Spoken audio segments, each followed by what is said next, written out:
This story happened when I had just got married, 10 years ago. An unforeseen financial event forced my husband Alex and me to move from London to a town in the south of England.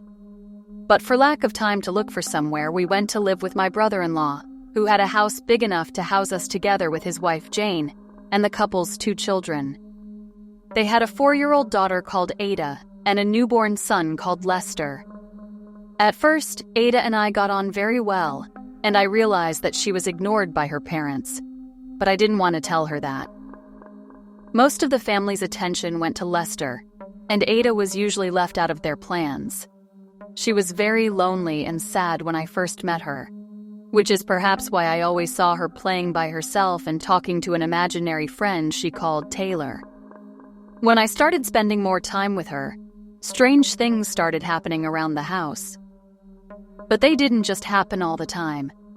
They always happened when my husband and his brother weren't at home. So only Ada, her mother Lester, and I were in the house when the creepy things happened. It started simply enough. I just saw things out of the corners of my eyes. Sometimes when I was playing with Ada in the living room, I could see the shape of a person standing there. But whenever I turned around, there was no one there. Every time I was with Ada, I felt as if someone was watching me.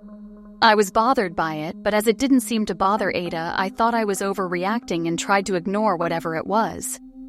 Another very strange thing was that when my husband came home, all that feeling of being watched disappeared. Ada seemed to get annoyed by his presence. She would sulk around the house and wouldn't let anyone, not even me, get close to her. One night, I was relaxed and almost asleep, but before I could fall into a deep sleep, I heard what sounded like the murmur of a conversation. It seemed to be coming from Ada's room, as it was the room closest to ours. I thought she might be talking in her sleep, like sleepwalking or something. I tried to ignore it, but my curiosity got the better of me. I started to pay attention to what she was saying, but it was hard to hear clearly from my bed.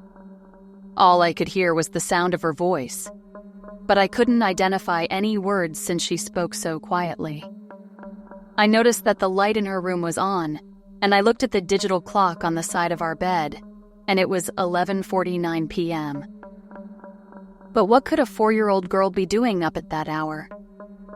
So I got up and went to see what was going on. I pushed open the bedroom door slowly, and she was sitting up in bed, wiggling her little legs. I looked at her and asked her what she was still doing awake. She smiled and said, "Taylor likes it when I play with her at night, so she wakes me up so we can play." That somehow sounded a bit disturbing to my ears. "Were you talking to her?" I asked. She said yes, shaking her head while smiling innocently. Even though I was a little scared, I said, "Tell Taylor she can play with you tomorrow, and that she's supposed to let you sleep now. Okay?" As I left her room, but Ada stopped me midway by saying, "I can't play with Taylor tomorrow. She gets angry when I play with you. She doesn't like being ignored."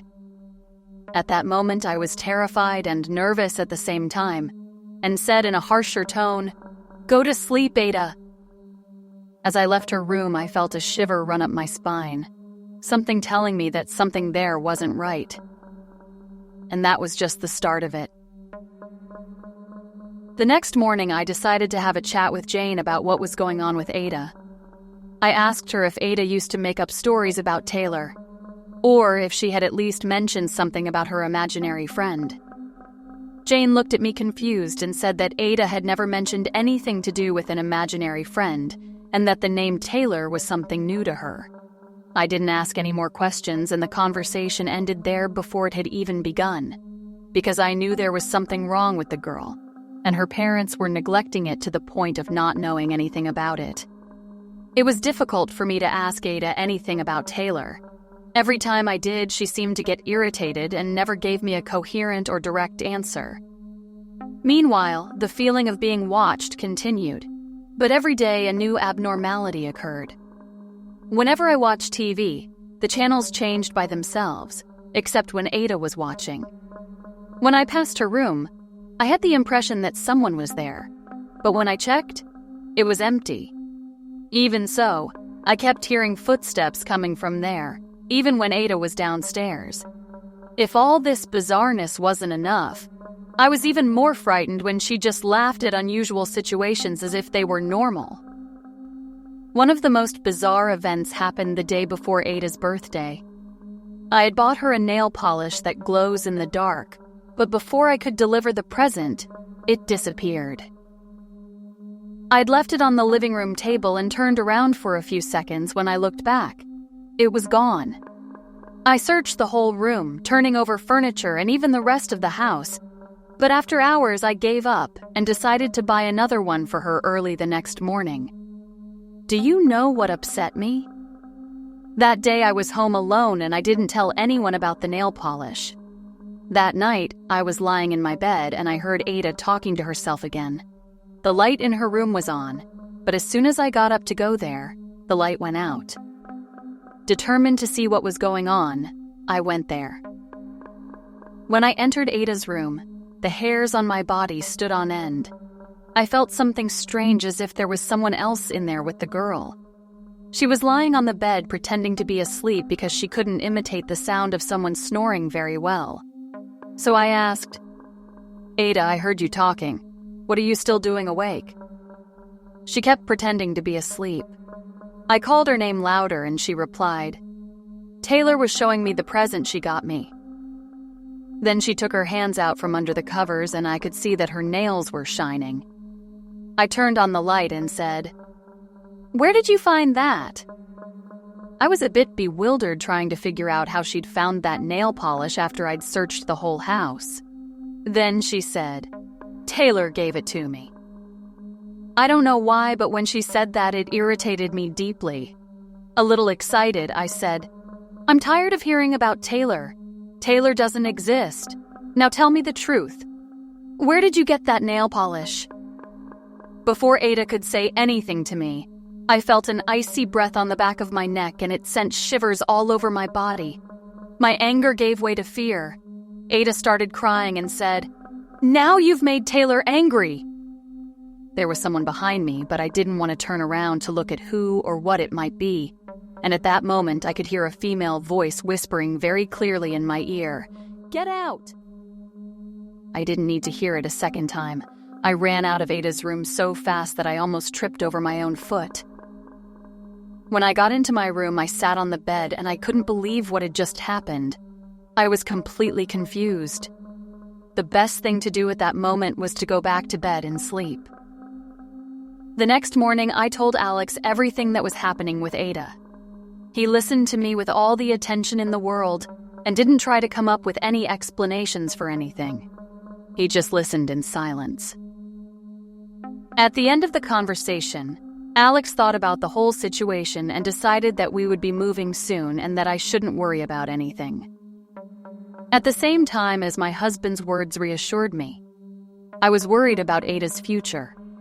I was feeling guilty leaving Ada alone with Taylor without doing anything about it. So I told my brother-in-law what had happened. I told him everything. And as soon as I mentioned the name Taylor, he went pale, almost expressionless. I asked him if he knew anything, and he told me that Taylor was the wife of the previous owner of the house. But she had been dead for some years, and only he knew. Not even Jane knew about it. I asked him, so how could Ada know about this woman? But before he could answer, I gave him a warning. Open your eyes. Start looking after and paying more attention to your daughter, because if you don't, someone else will. We moved to a new house, just Alex and me. I don't know if my brother-in-law and Jane have taken any action about the supernatural resident who lived with them. Honestly, I hope so. I visit Ada sometimes, but she no longer refers to Taylor as an imaginary friend. She uses that name to call her favorite doll. If you like supernatural stories, consider subscribing to the channel and turning on notifications to receive more horrifying stories. See you in the next video.